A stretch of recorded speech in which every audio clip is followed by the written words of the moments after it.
कोकणातील शेतशिवार 15 जून उजाडला तरी कोरडच, तर पेरणीनंतर सुद्धा मान्सूनचा प्रवास रखडला। भात पेरणीनंतरचा 15 दिवसांचा कालावधी संपल्यामुळे आता दुबार पेरणीचं संकट उभं ठाकलंय। सिंधुदुर्गातील लघु पाटबंधारे धरणांमध्ये आता 16% तर जलसंधारण प्रकल्पांमध्ये केवळ 12% पाणीसाठा शिल्लक।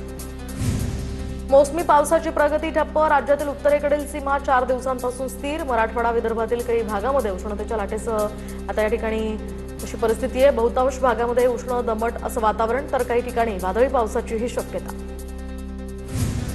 हवामान विभागाकडून विदर्भामध्ये पावसाचा येलो अलर्ट। येत्या 24 तासात वादळ आणि गडगडाटासह मध्यम स्वरूपाचा पाऊस होण्याचा अंदाज। विदर्भामध्ये 19 जूनपर्यंत पावसाचं वातावरण राहणार असल्याचा हवामान खात्याचा अंदाज। नांदेड जिल्ह्यातील काही भागांमध्ये सोसाट्याचा वारा या ठिकाणी सुटलाय। या वाऱ्यासह झालेल्या पावसामुळे विद्युत पोल जमीनदोस्त, तर अचानक आलेल्या पावसामुळे नागरिकांची तारांबळ। जिल्ह्यातील शेतकऱ्यांना मात्र चांगल्या पावसाची अजूनही प्रतीक्षाच। राजधानी दिल्लीमध्ये हलक्या स्वरूपाचा पाऊस। उकाड्यापासून हैराण झालेल्या नागरिकांना आणि एकूणच दिल्लीकरांना यामुळे काहीसा दिलासा। जळगाव जिल्ह्यातील सर्वात मोठ्या हातनूर धरणाच्या प्रकल्पामध्ये 48.9% पाण्याचा जिवंत साठा शिल्लक। गत वर्षीच्या तुलनेमध्ये 30% पाणी पातळीमध्ये यंदा घट झाली आहे। जूनचा अर्धा महिना उलटला तरी सुद्धा जालना जिल्ह्याच्या अनेक भागांमध्ये पावसानं हजेरी लावलेली नाहीये। खरीप हंगामाच्या तयारीनंतर सुद्धा शेतकऱ्यांची चिंता वाढली। पावसाच्या आगमनाकडे आता शेतकऱ्यांच्या नजरा। लातूर जिल्ह्यातल्या जळकोट तालुक्यामध्ये भीषण पाणी टंचाई। 10 गावा या ठिकाणी विहीर आणि बोरवेलचं अधिग्रहण करून पाणी पुरवठा सुरू, तर गव्हाण वांजारवाडा या गावांचं इतर वाडी वस्त्यांना टँकरनं पाणी पुरवठा होतोय। हिंगोलीमधील सिद्धेश्वर धरणातील उपयुक्त पाणीसाठा 0%वर, तर जिल्ह्यातील 32 लघु प्रकल्पांमधील पाणीसाठा सुद्धा तळाला। मान्सूननं दडी मारल्यामुळे पाणी पातळी आता घटली आहे। ठाणे शहराची तहान भागवणाऱ्या भातसा धरणाची पाणी पातळी खालावली। भातसा धरणामध्ये फक्त 40%च पाणीसाठा शिल्लक। बीडमध्ये पाऊस नसल्यामुळे जिल्हाधिकाऱ्यांकडून आता विविध तलावातील पाणीसाठा आरक्षित करण्याच्या सूचना। परळीच्या नागापूर या जलप्रकल्पाची नगराध्यक्षांकडून पाहणी। परळीसह 15 गावांना पाणी पुरवणाऱ्या या नागापूर धरणामध्ये 30% पाणीसाठा सध्या शिल्लक। वाशिम जिल्ह्यामध्ये पाणी टंचाईचं संकट लक्षात घेता जलसंपदा विभागाकडून पाणीसाठा आरक्षित करण्याचे आदेश। जिल्ह्यातील पाणीसाठा आरक्षित कसा राहील यासाठी आता प्रशासनाकडून उपाययोजना सुरू आहेत। इगतपुरीमधील 134 वर्ष जुन्या मथिया चर्चसमोर आता मूलभूत सुविधांचा प्रश्न। 1892 साली स्थापन झालेलं इंग्रजकालीन चर्च समस्यांचा गर्तेत, तर 3 वर्षांपासून नगर परिषदेच्या नळाला पाणी पुरवठा बंद। रोज टँकरद्वारे पाणी मागवण्याची मागणी। मुक्ताईनगरच्या हरताळा गावामध्ये तीव्र पाणी टंचाई। 4 दिवसांआड पाणी पुरवठा होतोय। विहिरींची जलपातळी खालावल्यामुळे नागरिकांवर सध्या पाण्यासाठी भटकंती करण्याची वेळ। 5 वर्षांपासून 3रा जलकुंभही बंद। जळगावच्या गिरणा धरणामध्ये 90 दिवस पुरेल एवढाच पाणीसाठा शिल्लक। गिरणा धरणातनं उद्या पाण्याच्या या 5व्या आवर्तनाचं पाणी सोडलं जाणार, तर मन्याड धरणामध्ये 30 दिवस पुरेल एवढाच जलसाठा शिल्लक। मन्याड धरणावर 22 गावांचं सिंचन आणि पाणी पुरवठा अवलंबून आहे। बुलढाण्याच्या मलकापुरात पाण्याचा तुटवडा, तर कर भरल्यानंतर सुद्धा पाणी मिळत नसल्यामुळे शिंदेची शिवसेना आक्रमक। मलकापूर नगर परिषदेवर मोर्चा काढला। वेळेवर पाणी उपलब्ध करून देण्याची या सगळ्या नागरिकांची मागणी।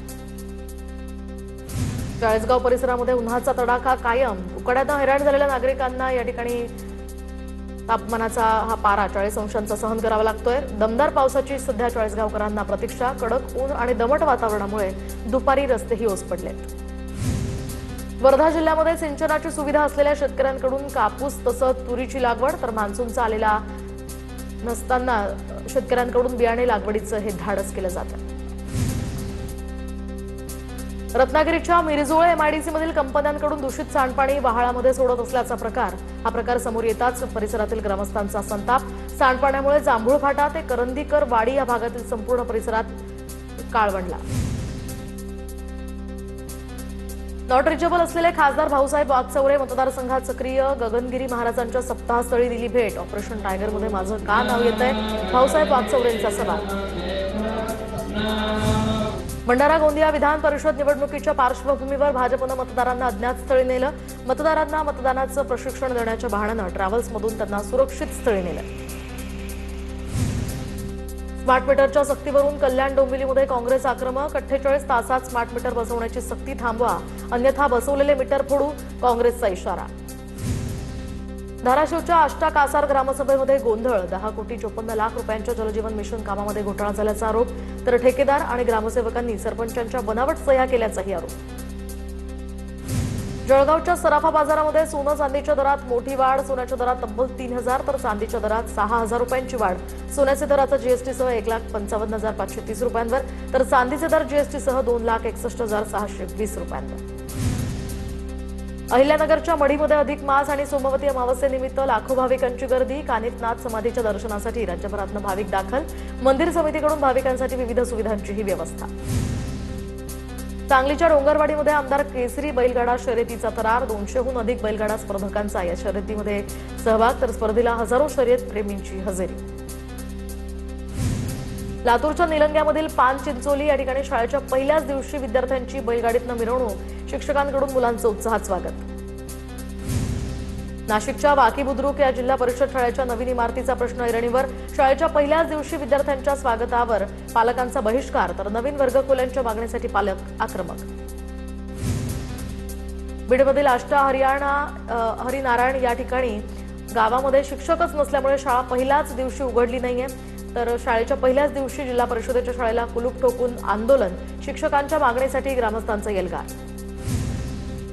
अमरावतीमध्ये एमपीएससी गट ब परीक्षेमध्ये दिव्यांगांची फरफट, तर रॅम्प आणि व्हीलचेअर नसल्यामुळे दिव्यांग उमेदवाराला पोलिसांनी उचलून परीक्षा केंद्रात नेलं. घटनेचा व्हिडिओ समोर. नागपुरात विवाहितेवर अत्याचार करून धर्मांतरासाठी दबाव टाकल्याचा धक्कादायक प्रकार. पीडितेच्या तक्रारीनंतर सोनेगाव पोलिसांकडून आरोपींना अटक, तर पीडितेला गुंगीचं औषध पाजून तिघांनी अत्याचार केल्याची माहिती. सिंधुदुर्ग वासियांना आता अस्सल कोकणी मेव्याची चव चाखता येणार, तर कणकवली पंचायत समितीच्या माध्यमातून गावठी आठवडी बाजाराचं आयोजन.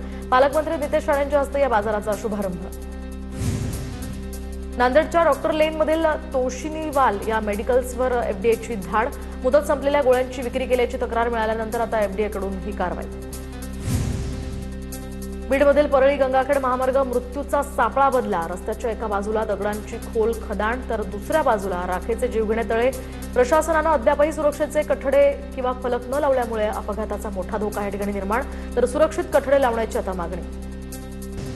पुण्याच्या खेड शिवापूर टोल नाक्यावर कर्तव्य बजावताना वाहतूक पोलीस हवालदार प्रशांत राऊतांवर हल्ल्यामध्ये राऊत जखमी, तर त्यांच्यावर सध्या उपचार सुरू. हल्ल्यातील एक आरोपी अटकेत, तर दुसरा मात्र फरार. चंद्रपूरमधील औष्णिक वीज केंद्रातील अधिकाऱ्यांना कामातील हलगर्जीपणा महागात पडला, तर महाजेनकोचे 2 वरिष्ठ अभियंते निलंबित. केंद्रातील संच क्रमांक 8 आणि 9 मध्ये वारंवार होत असलेल्या बॉयलर ट्यूब लिकेजमुळे वीज उत्पादनावर परिणाम होत होता.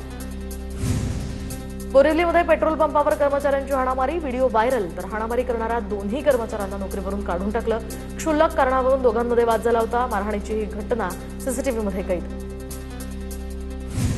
नालासोपाऱ्यामध्ये भाजपचे गटनेते अशोक शेळके यांच्याकडून फेरीवाल्याला मारहाण. घटनेचा व्हिडिओ सोशल मीडियावर व्हायरल. अनधिकृत फेरीवाल्यांच्या त्रासात हा सगळा प्रकार घडल्याचा अशोक शेळकेंचा दावा. पुण्याच्या कात्रजमध्ये पुलावरून पडून कामगाराचा मृत्यू. मुकेश कुमार असं मृत्यू झालेल्या कामगाराचं नाव. भारतीय विद्यापीठ पोलिसांकडून या घटनेचा तपास सुरू आहे. नागपूरच्या पाचपावली परिसरामध्ये एकाच दिवशी 4 घरफोड्यांच्या घटना. चोरट्यांनी घरातील लाखो रुपयांची रोकड आणि दागिने चोरले. चोरीच्या घटनांमुळे परिसरातील नागरिकांमध्ये भीती. नाशिकच्या सिन्नरमधील खंबाळे इथल्या भारतीय सैन्यातील जवानाचा अपघाती मृत्यू. प्रवीण आव्हाड असं मृत जवानाचं नाव, तर अवघ्या 2 दिवसांपूर्वीच प्रवीण आव्हाड यांच्या पत्नीनं कन्या रत्नाला जन्म दिला होता.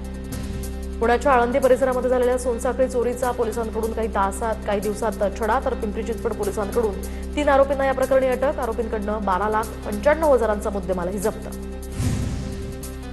जळगावात सराफा व्यापाऱ्याची 18 लाखांची फसवणूक. शनीपेठ पोलीस ठाण्यामध्ये फसवणुकीचा गुन्हा दाखल. आणखी काही व्यापाऱ्यांची फसवणूक झाल्याची पोलिसांकडून शक्यता व्यक्त. धुळ्याच्या शिरपूर शहरामध्ये घरफोडी करणारी टोळी. शिरपूर पोलिसांच्या जाळ्यात 3 आरोपी अटकेत. 2,27,000चा मुद्देमाल जप्त. दरम्यान संशयास्पद वाहनाची तपासणी सुद्धा करताना ही कारवाई.